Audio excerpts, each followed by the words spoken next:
Following my father's funeral, a period when discussions about inheritance were common, my brother-in-law, who is married to my sister Sharon, surprisingly claimed that all of my father's assets, including $7 million in cash and stocks, should solely belong to Sharon, the eldest child. This proposal brought joy to my sister and her husband, yet the lawyer quickly clarified that such a decision wasn't theirs to make. My name is Paul Walker, a 44-year-old sales professional with a wife and 3 kids. My father was a significant shareholder in a company and remained actively involved until his later years. Sharon, my elder sister, has often challenged our parents with her erratic behavior and, even in her middle age, lacks a stable job, choosing to live life on her own terms. Our relationship has been distant, primarily due to my disapproval of her actions. When Sharon turned 52, she unexpectedly introduced us to Russell Brand, a younger, handsome man with a laid-back attitude, and announced their engagement. Despite her financial instability, Sharon didn't hesitate to ask for a substantial sum from our father to cover wedding expenses, quickly depleting it and then audaciously requesting more. This behavior greatly distressed our father, given her presumptuous attitude towards inheritance. The news of our father's sudden heart attack and subsequent passing deeply affected me. Amidst receiving condolences from friends and relatives, I stepped up to assist my overwhelmed mother with the funeral preparations, while Sharon remained absent, engrossed in her own life. The day following the funeral, as my mother and I were beginning to find solace, a lawyer arrived to discuss my father's will.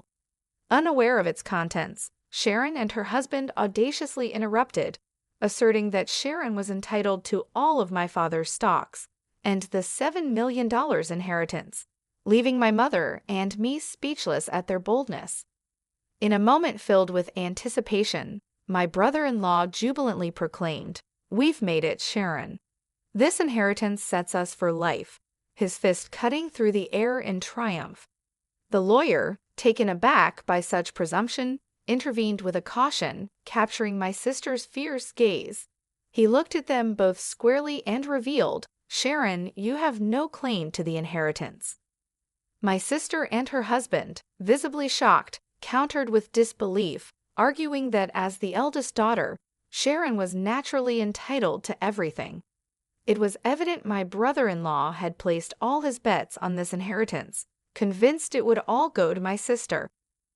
Their confusion only deepened when the lawyer, with a gentler tone, dropped a bombshell. "Were you unaware that Sharon is not Mr. Paul's biological child?" Instantly, the color drained from my sister's face as she turned to our mother, her eyes wide with panic. Our mother, her expression a mix of emotions, faced a moment of truth I had long been aware of. My sister was a half-sibling, a fact that had been hidden from her. Confronting our mother, Sharon's voice trembled. "What does this mean?" To which our mother confessed, "Sharon, you come from my first marriage." The revelation stunned Sharon, who had always playfully claimed the title of the favored child. Her husband, trying to grasp at straws, argued that Sharon, being legally adopted, must still be entitled to a share of the inheritance. "That's what I assumed," Sharon supported, yet our mother's next words shattered that belief. There had been no formal adoption. In disbelief, Sharon protested, "But I'm the eldest daughter." Dad even acknowledged it. Her frustration now turned towards me accusingly. "You're going to let him take everything?" she challenged. Annoyed by her sense of entitlement, I couldn't help but respond, pointing out her continual reliance on our father's generosity despite it. As they insisted on the fairness of a father's support for his daughter, I was reminded of how my sister used his financial aid not for growth, but to bail herself out of recurring predicaments. It was then that Mrs. Paul, our mother, who had been silent, suggested, "Perhaps it's time Sharon reviewed the will as well." Caught off guard, Sharon panicked, "The will? I don't know anything about that." It was her lack of attention and engagement that had led to this moment. Our father had intended for us to discuss the will together when he drafted it, but Sharon, uninterested at the time, chose leisure over family matters. Highlighting the omission from the will, I saw my brother-in-law's frustration flare as he sharply questioned Sharon. "What were you thinking?" This mattered. The realization dawned that they had to confront the contents of my father's will. The lawyer clarified that the inheritance was designated for me and my mother, citing my father's hesitance to adopt Sharon due to her indifferent attitude towards me, her spending habits, and her overall conduct. Sharon was visibly shaken by the news that she had no legal claim to any inheritance. At this revelation, my brother-in-law's temper escalated, accusingly pointing out to Sharon, "You promised there was wealth." His attitude became threatening, shocking my mother and Sharon, though I wasn't surprised given his history of greed and opportunistic behavior. He coldly told Sharon not to return until she had secured some money, revealing his true motives and leaving everyone in dismay as he abruptly left the scene. Feeling betrayed and cornered, Sharon turned her frustration towards us, particularly our mother, lamenting, "Why wasn't I legally adopted? It's unfair that the inheritance bypasses me."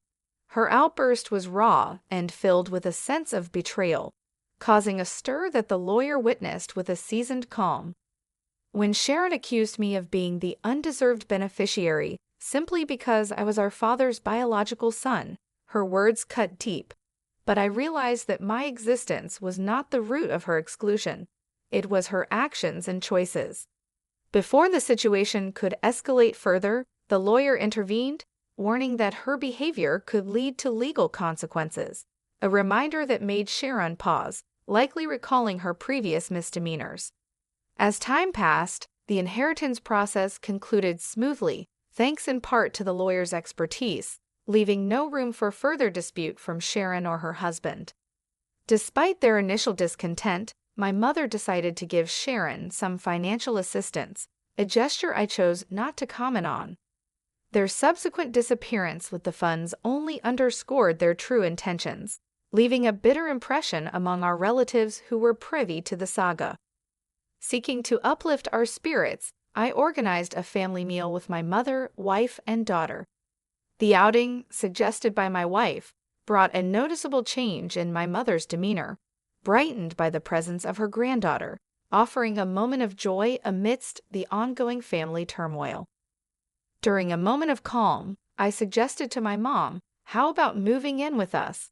But I was quick to add, knowing the unpredictability tied to my sister, Sharon, she might drop by, seeking help, especially financial. We should be cautious not to enable her too much. My mom's hesitation was palpable. Sharon, despite everything, was her daughter, and the prospect of potentially inviting conflict held her back. I left the offer open for her to ponder as we approached our ancestral home, only to be greeted by an unexpected sight. Lights on in what should have been an empty house. Suspecting Sharon might have returned, I proposed, "Let's have a quick coffee inside," as we got out of the car. Suddenly, a car charged towards us, missing us by a whisker, but in protecting my wife and responding to my daughter's alarmed cry, I ended up in a flower bed, slightly injured by the fleeting touch of the car, which eventually crashed into the garage entrance. My wife and daughter rushed to my aid, while my mother, frozen with shock, watched from the doorway.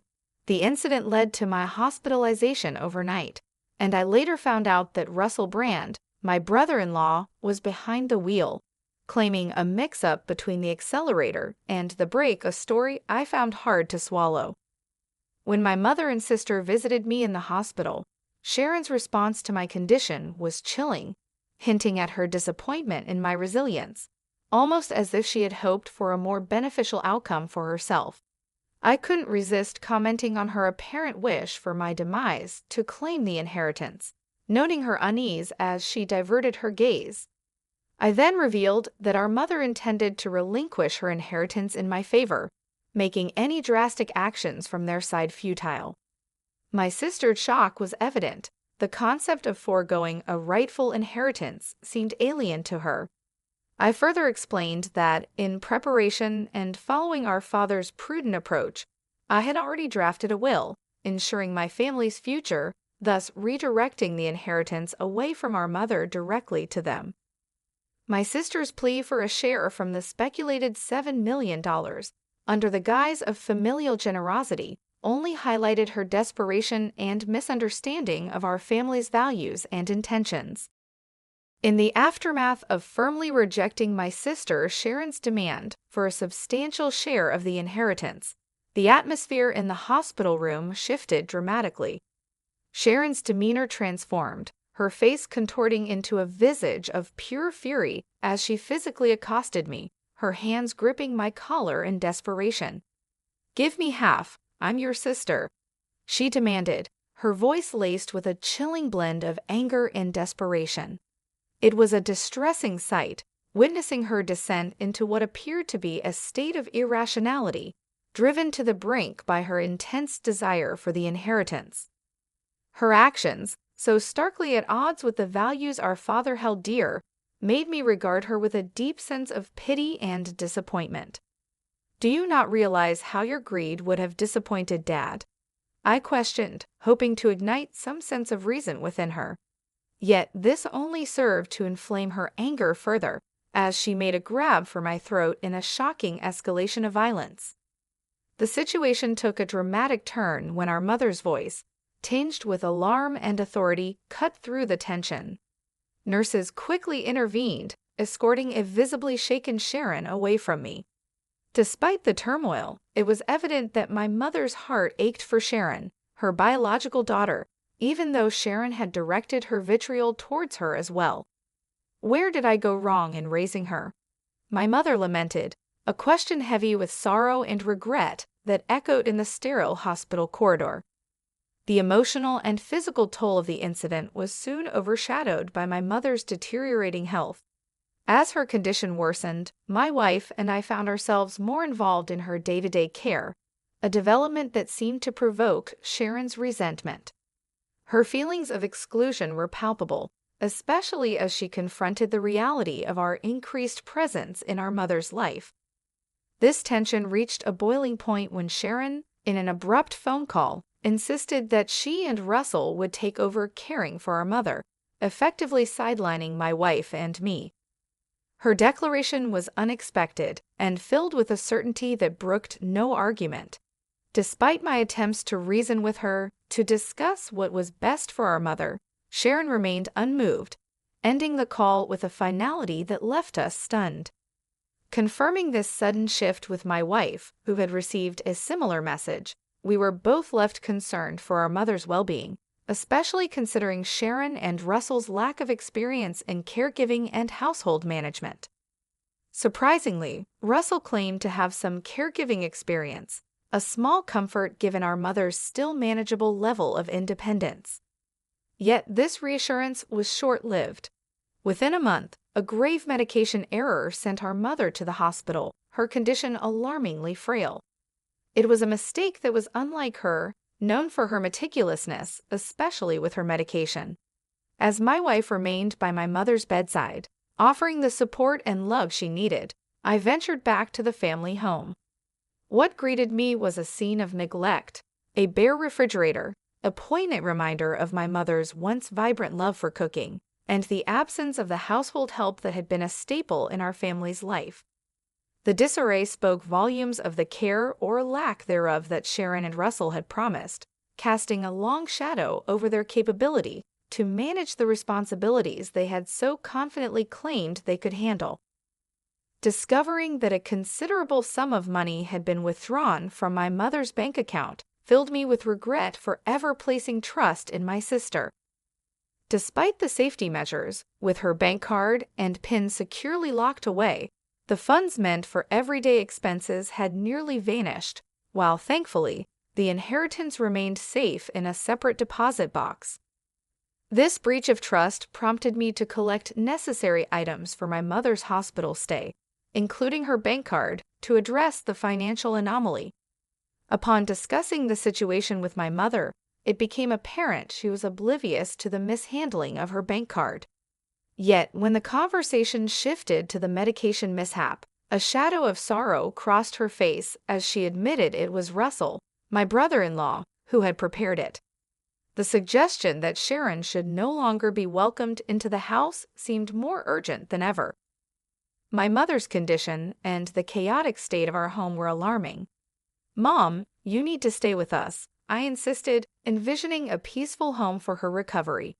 Despite this, her health worsened, possibly exacerbated by stress, leading to her untimely demise. The somber task of arranging her funeral revealed a grim reality. The family home was stripped of its valuables, a testament to my sister and Russell's relentless greed. The emptiness of the house mirrored my feelings of shock and betrayal, fueling a resolve to seek justice for their egregious actions. The aftermath of my mother's funeral set the stage for a meeting with the lawyer, where my sister audaciously claimed her entitlement to our mother's inheritance. Her confidence wavered as the will was read, revealing her exclusion from any inheritance, a directive from our father reflecting his final wishes. Russell's outrage at this revelation only compounded the tension, his frustration manifesting in a destructive outburst. Amidst his tirade, I confronted him with a pressing question, one that hinted at a dark suspicion. "Russell, did you attempt to harm my mom?"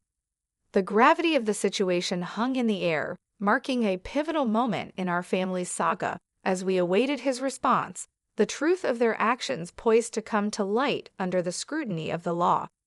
As I squarely faced him, Russell returned my inquiry with a look of irritation.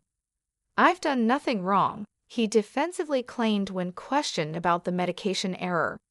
His annoyance was palpable, emphasizing their fixation on the inheritance rather than the well-being of our mother. Sharon, losing any semblance of calm, chimed in, outraged at the prospect of being left out of the inheritance. Her reaction betrayed her motives. It wasn't concern for our mother that drove her, but rather the hope of solving her financial woes with the inheritance. "Is it true that I'm getting nothing?" She demanded an explanation from the lawyer, her voice a mix of disbelief and desperation. The lawyer began to outline the specifics of the inheritance distribution, taking into account the funds Sharon had prematurely withdrawn and the value of the items she had sold. The end result left little to nothing for her, a revelation that left her visibly frustrated. I couldn't help but interject, highlighting that this outcome was the result of careful legal consultation. "That can't be all that's left," Sharon muttered, a clear indication of her disillusionment with the reality of her financial dependency on our parents, never having to face the struggles of earning a living. My disappointment in her turned to anger. "Mom thought you'd look after her, but instead, you just took her money and left her alone," I accused, unable to hide my disdain for her actions. Sharon retorted, demanding evidence of the expenses incurred for our mother's care. I challenged her to justify the spending, extending my hand for the receipts, knowing full well she had none. I don't have them," she stammered, her confidence waning. The lawyer underscored the importance of such documentation, leaving Sharon at a loss for words. Russell then tried to appeal to my sense of family, urging me to support Sharon despite everything. But my resolve was unshaken.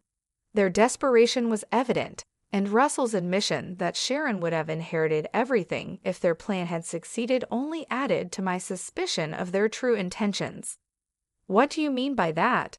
I pressed, seeking clarity on his revealing comment, ready to uncover the extent of their schemes. As the tension in the room escalated, Russell inadvertently made a comment that shifted the atmosphere drastically, revealing their true intentions. "Because of this guy, things never go right. I was expecting a new car out of this deal, but now I'm stuck with just enough for some repairs," he lamented, not realizing the weight of his words. My sister, Sharon, attempted to intervene, perhaps to salvage the situation, but the damage was done. The lawyer, seizing the moment, underscored the gravity of Russell's admission. "That's a serious allegation, akin to fraud," she observed, barely concealing a smile as she eyed the couple. Her next revelation caught them off guard. "This meeting has been recorded, with your consent," she reminded, effectively trapping Russell in his own narrative. Realizing the depth of his blunder, Russell's confidence deflated. Seizing the moment, I informed him of my intentions to press charges for the accident. Russell's attempt to dismiss the threat as baseless was quickly undermined by his own words, now recorded evidence. The situation spiraled for them as Sharon, overwhelmed by the turn of events, berated Russell for his carelessness, despairing over their predicament. In the aftermath, Russell faced criminal charges, his prior misdeeds compounding the legal action against him, leading to his arrest. Sharon, implicated for her role, received a milder sentence due to her lesser involvement. Facing financial ruin, she reached out to relatives for support, only to be met with rejection, a consequence of her actions and their fallout. As for me, witnessing the unraveling of my sister and brother-in-law's schemes brought a complex mix of vindication and sorrow. The path they chose not only led to their downfall, but also strained familial bonds, leaving a lasting impact on all involved. I kept on working hard, choosing not to depend on any inheritance.